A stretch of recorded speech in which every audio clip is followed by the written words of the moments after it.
Before Ireland was a country, before it had counties or kings or a single shared identity, it was a patchwork. A shifting map of tribes, hundreds of them, each with its own territory, its own bloodline, its own gods, and its own story about where they came from. Some of these tribes ruled for centuries and then vanished so completely that we only know their names from a single line in an ancient manuscript or a single mark on a 2,000-year-old Greek map.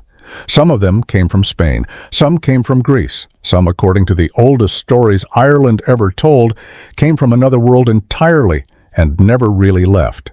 These are 13 lost Irish tribes that nobody talks about, the peoples who built the Ireland that came before the Ireland we know. And number one didn't disappear at all. They just went underground. And the Irish have been leaving them offerings ever since. This is Dust and Stories. Subscribe, because your ancestors might be on this list, and you've never even heard their names. Number 13, the Érainn. We'll start with the tribe that may have given Ireland its very name. The Érainn were one of the oldest known population groups in Ireland, a collection of related tribes spread across the south and west, with their heartland in what is now County Cork and County Kerry. The 2nd century Greek geographer Ptolemy, drawing the first known map of Ireland, recorded them as the Iverni. That name, Iverni, is where the Romans got Hibernia, their word for Ireland. And it may be the root of the modern name Eriu, or Ire, the Irish name for the country itself. The Érainn were eventually pushed aside by later, more powerful dynasties, the Eoghanacht in the south and the Connacht in the west. But fragments of them survived for centuries as smaller tribes scattered across Munster and Ulster. The people who may have given Ireland its name were slowly absorbed, scattered, and forgotten, their names surviving only on the map of a Greek who never set foot on the island. Number 12, the Cruthin. In the north of Ireland lived a people the medieval Irish called the Cruthin. The name is significant because it's the same name the Irish used for the Picts of Scotland, the mysterious tattooed people who fought the Romans and then vanished from history. The Irish Cruthin were concentrated in Ulster, and their most important tribe, the Dal Riata, claimed to be the true and original Ulster men, the Fir Bolg of legend, the people who were in Ireland before the Gaels arrived. For centuries, the Cruthin fought the incoming Gaelic dynasties for control of the north. They lost. Their territory shrank, their name faded.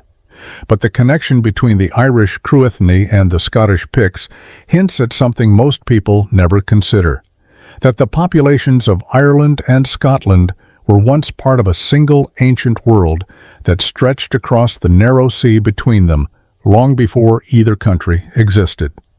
Number 11, the Ulaid. The Ulaid were the people who gave their name to Ulster, the northern province of Ireland. In the earliest Irish legends, the Ulaid were the dominant power in the north, ruling from the great royal site of Éoghanacht near modern Armagh. The entire Ulster cycle of Irish mythology, the stories of Cruthin, the hero who single-handedly defended Ulster against the armies of Queen Medb, is built around the Ulaid and their court. But by the historical period, the Ulaid had been shattered. The rising Uí dynasty smashed their power, destroyed Éoghanacht, and drove the Ulaid into the eastern corner of the province, into what is now County Down and County Antrim. The people who had once ruled the entire north, whose heroes filled Ireland's greatest epic, were reduced to a coastal remnant. Their name survives in the word Ulster. The people themselves are gone. Number 10, the Dal Riata. Here's a tribe that didn't just survive, it conquered another country. The Dal Riata were a people of northeastern Ulster, based in what is now County Antrim. Sometime around the 5th century, they did something almost no other Irish tribe ever managed. They expanded across the sea. They established a kingdom in western Scotland, in the islands and coastlands of Argyll. For centuries, the Dal Riata ruled territory on both sides of the North Channel, part in Ireland, part in Scotland. They brought the Gaelic language to Scotland. They brought Irish Christianity to Scotland. And it was a king of the Dal Riata line, Kenneth MacAlpin. who is traditionally credited with uniting the Scots and the Picts into the kingdom that became Scotland. The Romans called the raiders from Ireland the Scoti. The Dal Riata carried that name across the sea. Scotland, the entire country, is named after Irish tribesmen from County Antrim. Number 9. The Deisi. The Deisi weren't defined by where they came from. They were defined by what they lost. The name Deisi comes from an Old Irish word meaning vassals or subject peoples, landless tribes who had been expelled or dispossessed and forced to find new territory. According to tradition, the Deisi were driven out of their original homeland near the royal site of Tara after a violent dispute with the High King. They scattered. One branch settled in what is now County Waterford and built a kingdom there that lasted for centuries. Another branch did something far more dramatic. They sailed to Wales. Irish colonies of Deisi settled in southwest Wales in the 4th and 5th centuries, leaving behind Ogham stones carved with Irish names that still stand in Welsh churchyards today. The dispossessed tribe that was thrown off its own land ended up colonizing another country. You can still read their names, carved in the oldest form of Irish writing, on stones in Wales 1,500 years later. Number 8. The Osraige. Between the great provinces of Munster and Leinster lay a buffer kingdom that spent its entire existence being fought over by its larger neighbors. The Osraige, the people of the Deer country, controlled the territory that is now County Kilkenny and part of County Lewis. They were ancient. They may have descended from the Érainn, the old pre-Gaelic population. For most of their history, they were a subject kingdom, forced to pay tribute first to Munster and then to Leinster. But in the 9th century, the Osraige produced one extraordinary king, Fir Bolg mac Dúnlainge, who allied with the Vikings, played the Irish kingdoms against each other, and briefly made his small buffer state one of the most powerful kingdoms in Ireland. After his death, the Osraige faded back into obscurity. Their name survives in the Diocese of Osraige. The kingdom itself is gone. If you're finding your way into this lost world, hit subscribe right now. The next 7 take us deeper into tribes that may never have been entirely human at all. Number 7. The Eoghanacht. The Eoghanacht were the great dynasty of the south, the kings of Munster, ruling from the spectacular rock of Cashel. For most of the first millennium, they were one of the 2 superpowers of Ireland, rivaled only by the Uí Néill in the north.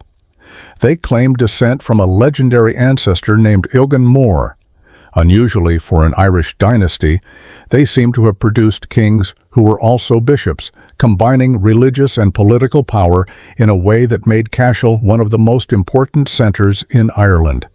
And then they fell.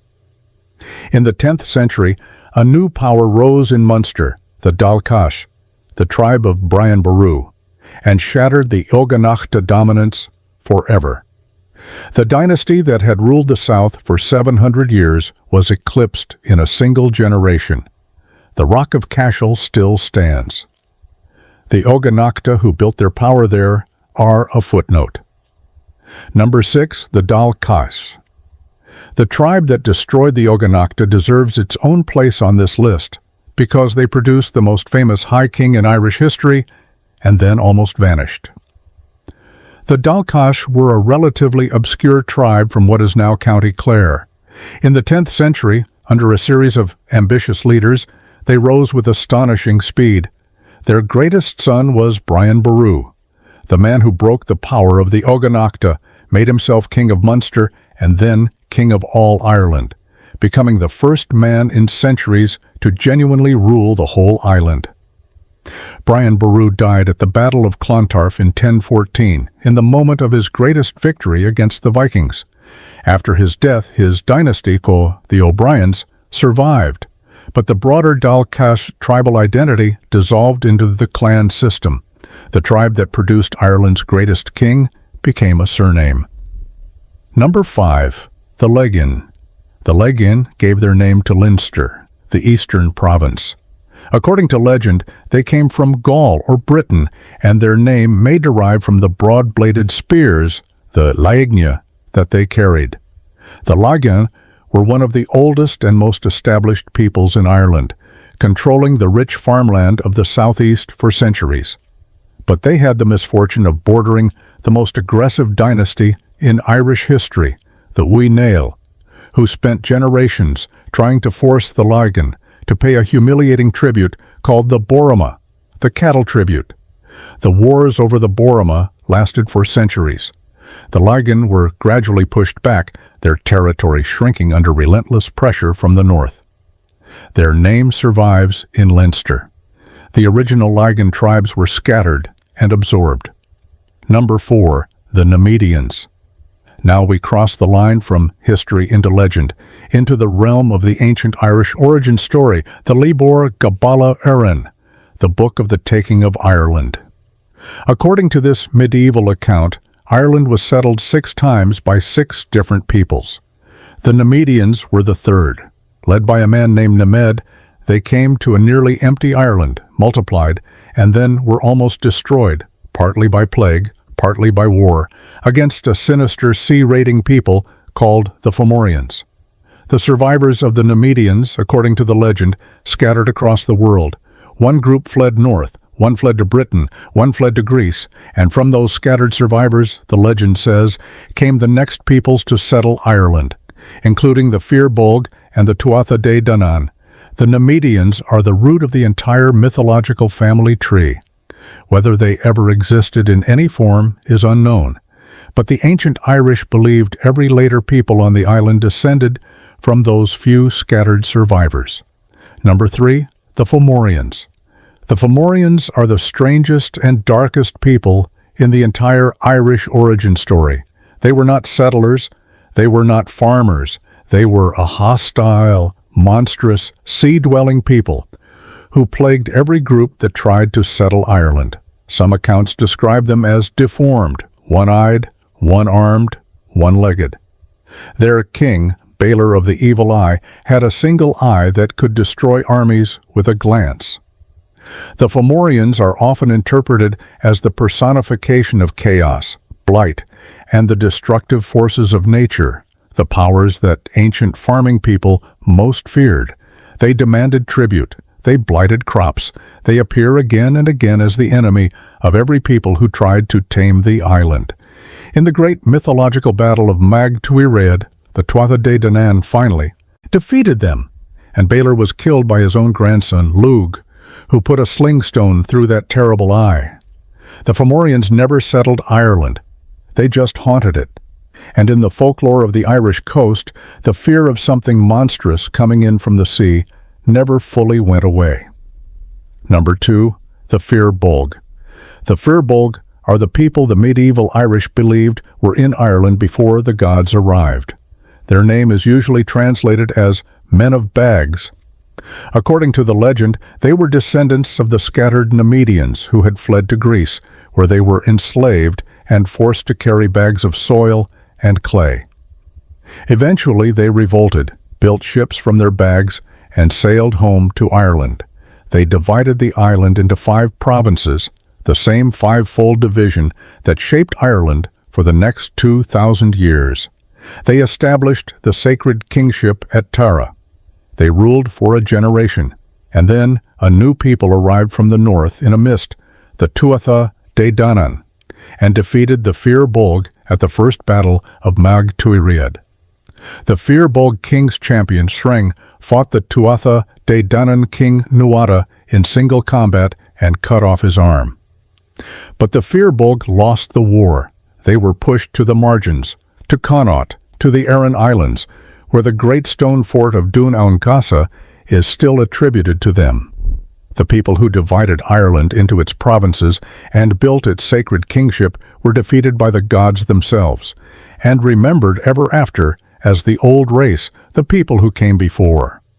Number 1, the Tuatha De Danann, and finally, the most important lost people in all of Irish tradition, the Tuatha De Danann. The people of the goddess Danu. According to the legend, they arrived in Ireland in a mist, descending from the sky, bringing with them 4 great treasures and a mastery of magic, craft, poetry, and war. They were not quite human. They were gods. The old pagan gods of Ireland, remembered in the form of a tribe. They defeated the Fir Bolg. They defeated the monstrous Fomorians. They ruled Ireland in a golden age of magic. And then the last people arrived, the Milesians, the Gaels, the ancestors of the historical Irish sailing from Spain. The Tuatha De Danann fought them and lost. But here is where the story becomes unlike any other. The Tuatha De Danann did not die, and they did not leave. The poet Emergin divided Ireland between the two peoples. The Milesians took the world above the ground, and the Tuatha De Danann took the world below it. They retreated into the side, the ancient burial mounds, the passage tombs, the green hills like Newgrange.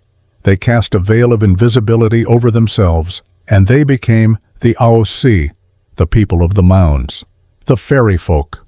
For thousands of years afterward, the Irish left offerings at fairy forts. They refused to cut down hawthorn trees. They spoke of the good people, the gentry, the ones who live under the hills. They built a motorway around a fairy tree in County Clare in the 1990s rather than disturb them. The Tuatha De Danann are the only lost tribe of Ireland that never actually left. They just went underground. And a surprising number of Irish people, even now, are still careful not to offend them. Ireland was never one people. It was Érainn and Cruthin and Ulaid and Laigin. It was the Dal Riata, who conquered Scotland, and the Deisi, who colonized Wales. It was the Eoghanacht on the Rock of Cashel and the gCais who produced Brian Boru. And beneath all of them, in the oldest stories the island ever told, it was the Fir Bolg and the Fomorians and the gods who became the fairy folk. Most of these peoples are gone, scattered, absorbed, conquered, forgotten. But their names are still on the map. Their blood is still in the population. And in the case of the oldest of them all, the Irish are still leaving the lights on just in case. If this video introduced you to ancestors you'd never heard of, subscribe to Dust and Stories. We dig up the people, the places, and the stories that time tried to bury, and we bring them back into the light, like the video. Drop a comment telling us which lost tribe you'd want to descend from, and thank you for watching. We'll see you in the next one.